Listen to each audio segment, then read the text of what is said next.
29 जनवरी 2023 की आधी रात को उत्तर प्रदेश के फतेहपुर जिले के कंजियानी गांव की रहने वाली कोमल जोर जोर से चीखने और चिल्लाने लगती है। उसके चीखने और चिल्लाने की आवाज़ सुनकर बगल के कमरे में सो रही उसकी सास और उसकी ननद भी उसके कमरे की तरफ भाग कर जाते हैं तो देखते हैं कि कमरे का दरवाज़ा बाहर से बंद है और भीतर से कोमल के चीखने और चिल्लाने की लगातार आवाज़ें आ रही थी। वे दोनों जैसे ही दरवाज़ा खोलकर कमरे के भीतर प्रवेश करते हैं तो कमरे का नज़ारा देखकर उनके पैरों तले से ज़मीन खिसक जाती है। दरअसल कमरे के भीतर कोमल के हाथ और पैर बंधे हुए थे। वो ज़ोर ज़ोर से चीख और चिल्ला रही थी और बिस्तर पर कोमल के पति अमित की रक्त रंजित लाश पड़ी हुई थी। ऐसा लग रहा था जैसे किसी ने अमित के सिर और गर्दन पर किसी भारी और धारदार हथियार से ताबड़तोड़ वार करके अमित को मौत के घाट उतार दिया हो। वे दोनों जैसे ही अमित की लाश को देखती हैं तो जोर जोर से दहाड़े मारकर रोने लगती हैं। उनके रोने की आवाज़ सुनकर गांव के लोग आते हैं। किसी ने पुलिस को फ़ोन किया। मौके पर पुलिस भी आती है। पुलिस अमित की लाश का पंचनामा कर पोस्टमार्टम के लिए भेज देती है। अब पुलिस अमित की हत्या की जांच और पड़ताल शुरू करती है और सबसे पहले पूछताछ शुरू होती है कोमल से, क्योंकि जब अमित की हत्या हुई थी तो उस वक्त अमित के साथ कोई और नहीं बल्कि सिर्फ और सिर्फ कोमल ही थी। पूछताछ में कोमल बताती है कि रात के लगभग 2 बजे उसके कमरे में 5 से 7 अजनबी घुस आते हैं और अमित जब विरोध करता है तो अमित के सिर और गर्दन पर ताबड़तोड़ वार करने लगते हैं और मेरे विरोध करने पर मुझे भी मारा पीटा जाता है और अमित की हत्या करके दरवाज़ा बाहर से बंद करके मेरे हाथ और पैर बांध के वे लोग भाग जाते हैं। पुलिस को कोमल की बात में सच्चाई कम और बनावटीपन ज़्यादा नज़र आता है। अब पुलिस कोमल की सास और ननद से भी पूछताछ करती है। उन दोनों ने पूछताछ में अमित की हत्या का इल्ज़ाम सीधा सीधा कोमल पर लगा दिया। पुलिस ये सुनकर चौंक जाती है और पुलिस उनसे पूछती है कि आखिर आपको अपनी ही बहू पर अपने बेटे की हत्या का शक क्यों है। तो वो दोनों बताती हैं कि अमित और कोमल के बीच में जरा सी भी बनती नहीं थी। उन दोनों के बीच में सामंजस्य बिल्कुल नहीं था और आए दिन लड़ाई झगड़ा मारपीट होना आम बात हो गई थी। अगर अमित की हत्या हुई है तो कहीं ना कहीं उसमें कोमल शामिल जरूर है। पुलिस शक के आधार पर कोमल को गिरफ्तार करती है। पहले तो कोमल गोल मटोल जवाब देती है, लेकिन सख्ती से पूछताछ करने के बाद कोमल टूट जाती है और अमित की हत्या के पीछे जो कहानी बताती है उसे सुनकर न सिर्फ पुलिस वाले बल्कि जिसने भी इस कहानी को सुना सभी के आश्चर्य का ठिकाना नहीं रहा। नमस्कार, प्रणाम। मैं आपका भाई, आपका दोस्त स्वागत करता हूं आपका हमारे चैनल द कीप क्राइम में। दोस्तों, आज की कहानी है उत्तर प्रदेश के रहने वाले अमित और कोमल की। पूछताछ में कोमल बताती है कि 2011 में अमित के साथ शादी करने के बाद उनकी ज़िंदगी में सब कुछ ठीक से चल रहा था। वो परिवार के साथ बड़े प्रेम से रह रही थी। इन दोनों के बीच में 2 बच्चे भी होते हैं। परिवार में सब कुछ हंसी खुशी से चल रहा था। उनकी ज़िंदगी भी अच्छी बीत रही थी। इसी बीच अचानक एक दिन कोमल के ससुर, जिनका नाम जगदीश प्रसाद गुप्ता होता है, उनकी मृत्यु हो जाती है। पिता की मृत्यु के बाद घर की सारी जिम्मेदारी अमित के कंधों पर आ जाती है। अमित अपने एक दोस्त, जो कि मुंबई की एक धागा कंपनी में बतौर पार्टनर काम कर रहा होता है, उससे बात करता है। उसका दोस्त अमित को कहता है कि तुम मुंबई आ जाओ, देखता हूँ मैं तुम्हारे लिए क्या कर सकता हूँ। अमित बिजनेस के सिलसिले में मुंबई निकल जाता है, जहाँ पर उसका दोस्त उसकी बहुत मदद करता है और देखते ही देखते अमित करोड़पति हो जाता है। अमित ने मुंबई में 1-2 नहीं बल्कि 3-3 फ्लैट खरीद लिए। इधर अमित के बिजनेस में इतना बिजी हो जाने की वजह से उसका गांव में आना बिल्कुल भी कम हो जाता है और इधर कोमल गांव में अकेली रहने लगती है और धीरे धीरे उसे अकेलापन महसूस होने लगता है।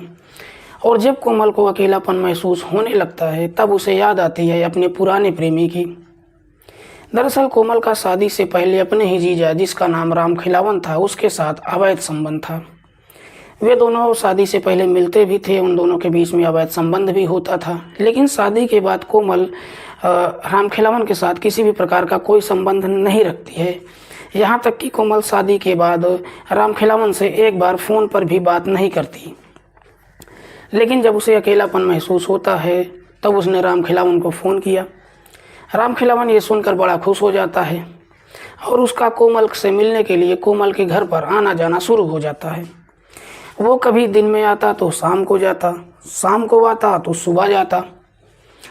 राम खिलावन का कोमल से मिलने यूँ बार बार आना जाना अमित की माँ को अच्छा नहीं लगता और एक दिन अमित की माँ अमित को सारी बातें फ़ोन करके बता देती है।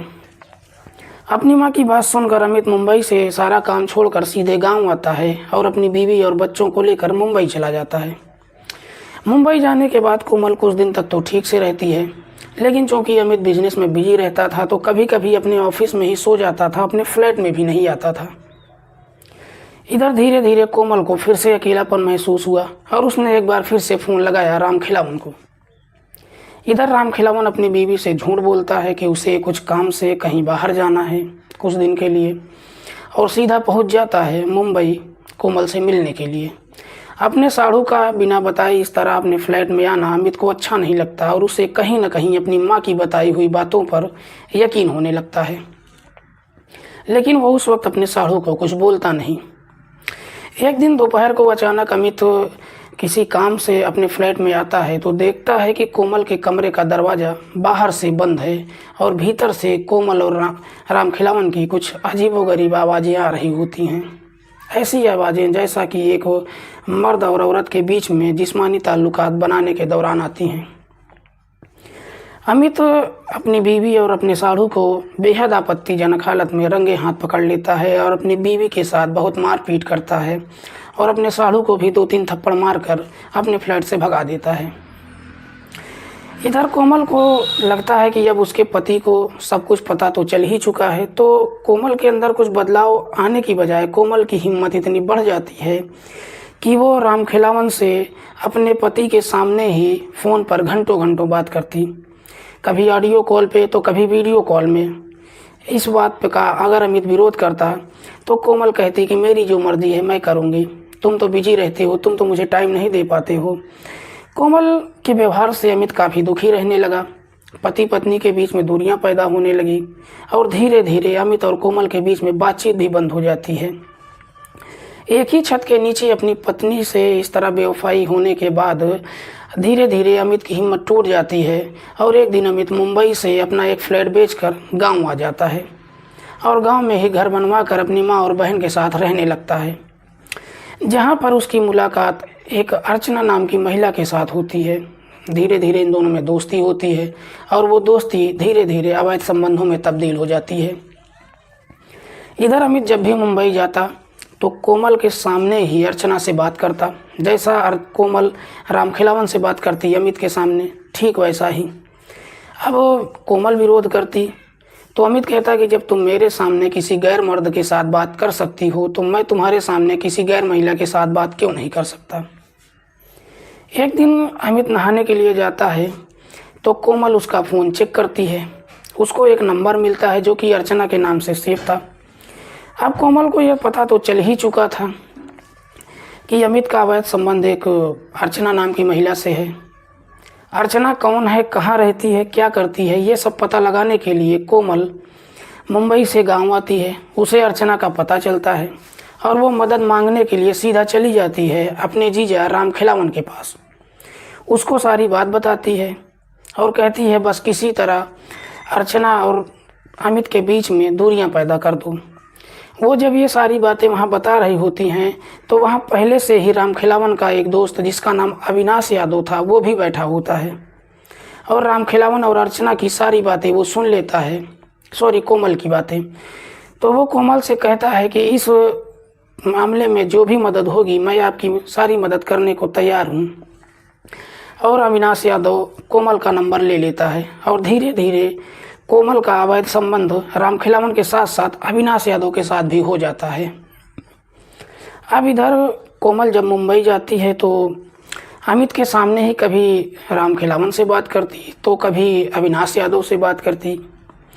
इधर अमित को लगता कि अब उसकी बीवी का संबंध तो पहले एक गैर मर्द से था, अब उसका अवैध संबंध 2 मर्दों से हो गया। वो अपनी बीवी का विरोध करता, मारपीट करता, लेकिन कोमल के अंदर कोई बदलाव नहीं आता है। उन दोनों के बीच मारपीट बढ़ जाती है और एक दिन बाद इतने में बढ़ जाती है कि अमित कहता है कि अब मैं मुंबई की सारी प्रॉपर्टी बेचकर गांव में रहूंगा और अगर तुमको मेरे साथ रहना है तो अपने सारे क्रियाकलापों को बंद करना होगा। कोमल कहती है कि अब बच्चे बड़े हो गए हैं और बच्चों के बेहतर भविष्य के लिए बेहतर ये होगा कि तुम एक फ्लैट बच्चों के नाम कर दो और एक फ्लैट मेरे नाम कर दो। अमित ये सुनते ही हंसने लगता है और कहता है कि अपनी प्रॉपर्टी मैं तुम्हारे नाम कर दूं ताकि तुम अपने आशिकों के साथ अय्याशी करो। तुम्हें तो मैं एक फूटी कौड़ी भी नहीं दूंगा और अगर तुम अपनी हरकतों से बाज नहीं आती हो तो मैं तुमसे तलाक भी ले लूँगा।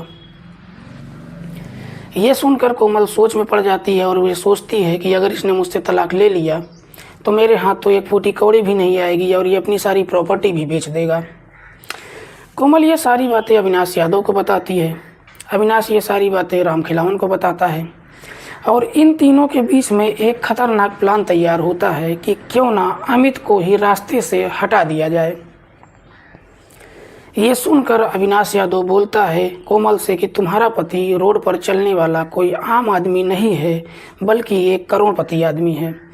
उसे रास्ते से हटाने के लिए मुझे कुछ लोगों की ज़रूरत पड़ेगी और इसमें पैसा भी खर्च होगा।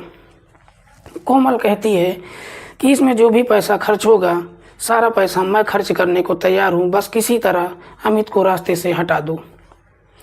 अविनाश एक भाड़े के हत्यारे का इंतजाम करता है और अमित को मारने के लिए 10 लाख की सुपारी दी जाती है। कोमल अविनाश को बताती है कि उसके गांव में शादी है और शादी में अमित को भी आना है, मुझे भी आना है और बच्चों को भी आना है। और इन तीनों के बीच में अमित की हत्या की तारीख तय होती है 29 जनवरी 2023 को। अमित शादी में शामिल होने के लिए कोमल को लेकर अपने बच्चों के साथ गांव आता है। 20 जनवरी को पहली शादी अटेंड करता है, 27 जनवरी को दूसरी शादी अटेंड करता है और 29 जनवरी को शादी के रिसेप्शन में जाता है। खाना खाकर वो वापस अपने घर में आ जाता है और अपने कमरे में खाना खाकर सो जाता है। कोमल भी उसके कमरे में आती है और उसके कमरे में सो जाती है। पहले से ही तय समय पर अविनाश, राम खिलावन और कुछ भाड़े के हत्यारे अमित के घर आते हैं। घर का गेट कोमल खोल देती है। वे दोनों अमित के कमरे में आते हैं, अमित का हाथ और पैर पकड़ लेते हैं और अमित के सिर और गर्दन पर ताबड़तोड़ वार करके अमित को मौत के घाट उतार देते हैं। हत्या करने के बाद भाड़े के हत्यारे तो वहाँ से चले जाते हैं, लेकिन राम खिलावन और अविनाश यादव वहीं रुकते हैं। और जैसा कि कोमल ने पुलिस को बताया कि पति की लाश के ही सामने उसने बारी बारी से पहले राम खिलावन से फिर अविनाश यादव से अवैध संबंध पति की लाश के सामने बनाए। कोमल के इकबालिया जुर्म से पुलिस राम खिलावन, अविनाश यादव और उन सभी भाड़े के हत्यारों को गिरफ्तार करती है और गिरफ्तार करने के बाद गंभीर धाराओं में जेल भेज देती है। दोस्तों, आज की कहानी सुनाने का उद्देश्य किसी को परेशान करना नहीं, किसी की भावनाओं को आहत करना नहीं, बल्कि समाज में अपराध के प्रति जागरूकता फैलाना ही हमारा मकसद है, ताकि हमारा समाज अपराध मुक्त होकर एक नवीन समाज का निर्माण हो सके। मिलते हैं किसी एक और सच्ची कहानी के साथ। तब तक के लिए जय हिंद, नमस्कार।